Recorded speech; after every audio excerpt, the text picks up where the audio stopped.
Hello everyone, I am Melanie. I am going to talk about the Chino Valley Unified School District, or CVUSD for short. CVUSD is located about 15 miles southeast of the University of La Verne. It is in San Bernardino County and serves the cities of Chino, Chino Hills, and the southwestern portion of Ontario. CVUSD's superintendent is Norm Enfield.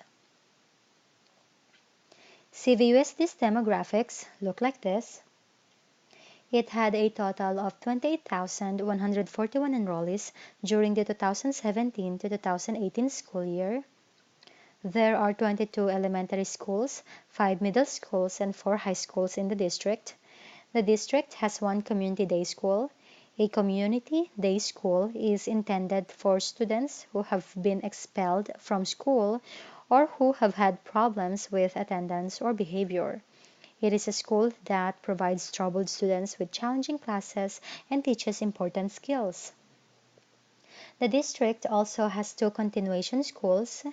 A continuation school is for students who are 16 years old or older and still required to attend school.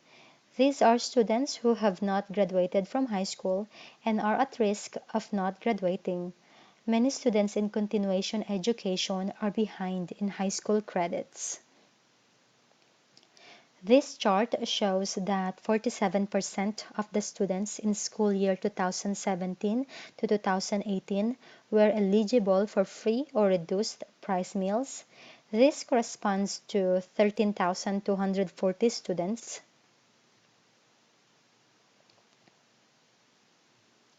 Here's the data for the English learners. There were 10.7% or 3,019 ELs recorded. The languages of ELs included Cantonese, Korean, Spanish, and if you notice, Spanish is the most popular language of ELs in this district with 2,027 enrollees. There's also Arabic and Mandarin. The all other category encompasses all languages spoken that are not included in this list. This graph displays the English language acquisition status. 21.5% of the students are a designated fluent English proficient, or RFEP. This shows CVUSD is doing a good job with ELs. There are 141 students who met the definition of foster youth. Here are the defining characteristics of the Chino Valley Unified School District. First, it is home to 18 California Distinguished Schools, a California Gold Ribbon School, a National Blue Ribbon School, Title I Academic Achieving Schools, California Honor Roll Schools, California PBIS, Coalition Medal Award winning schools, and a California Department of Education Service Learning Leader Schools. The district was also awarded a seal of biliteracy by the state to recognize students who have studied and attained proficiency in 2 or more languages. Next, CVUSD has been designated as a Model School Attendance Review Board district 4 times by the State Superintendent of Public Instruction for its attendance improvement and decreasing dropout rate. Lastly, CVUSD provides assistance to students and families through various programs such as Hope Family Resource Centers that delivers food and clothing, counseling, housing information, tutoring referrals, and more.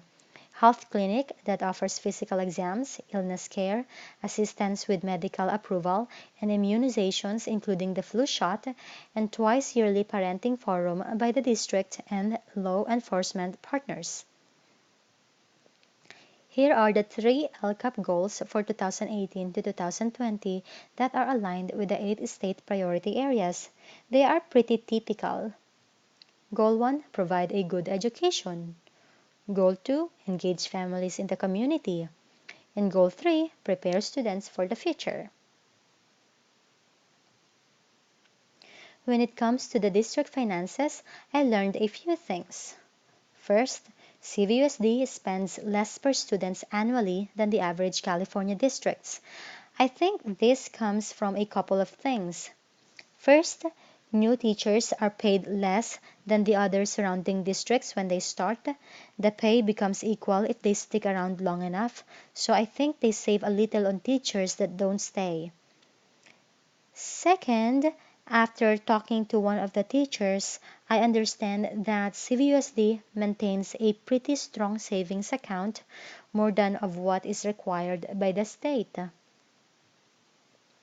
Recent events, CVUSD board is very religious, which resulted in lawsuits regarding issues of the First Amendment filed against them. The Freedom from Religion Foundation challenged the CVUSD board's inclusion of prayer during public meetings, claiming it amounted to proselytizing, which means attempting to convert someone from one religion. A lawsuit was filed in 2011, and after several years of argument, the CVUSD board was ordered to stop reciting prayers.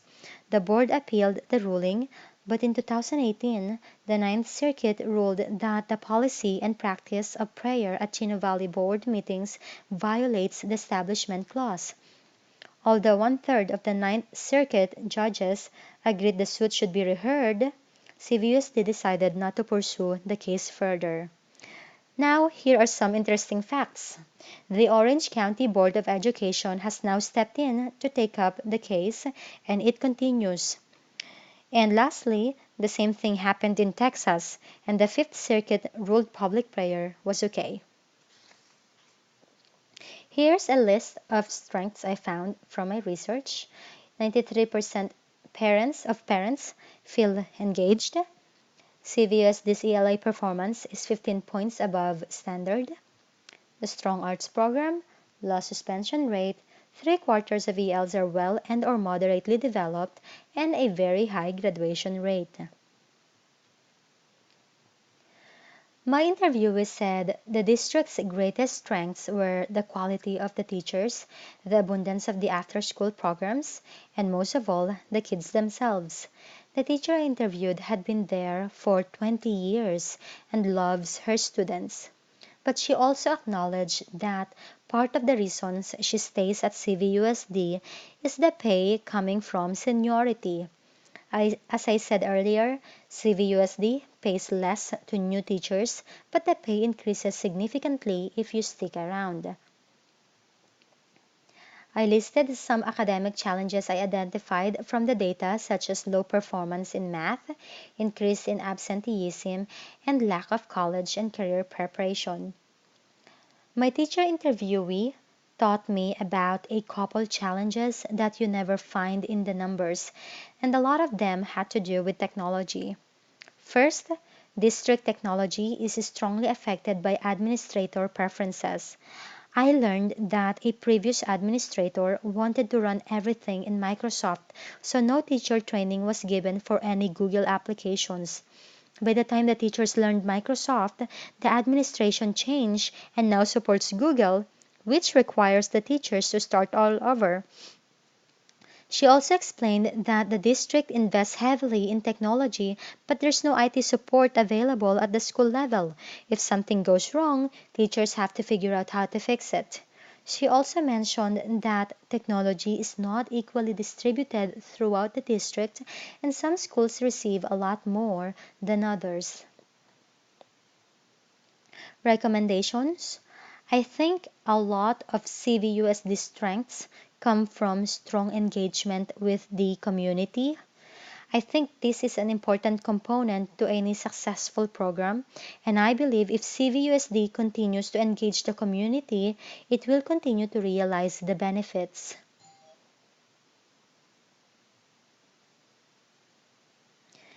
The one thing that stood out from my school dashboard research was the fact that CVUSD had an increased chronic absenteeism despite having won numerous awards for attendance in the past. CVUSD should figure out why this is happening and work to reverse the trend. CVUSD should also work on mathematics. And based on my interview, I would suggest the district start investing in IT support. A lot of teachers are excited to bring technology to the classroom, but if it doesn't work or they can't figure out how to use it effectively, it's not very useful. Here are my references if you'd like any additional information. And thank you very much for listening. Bye!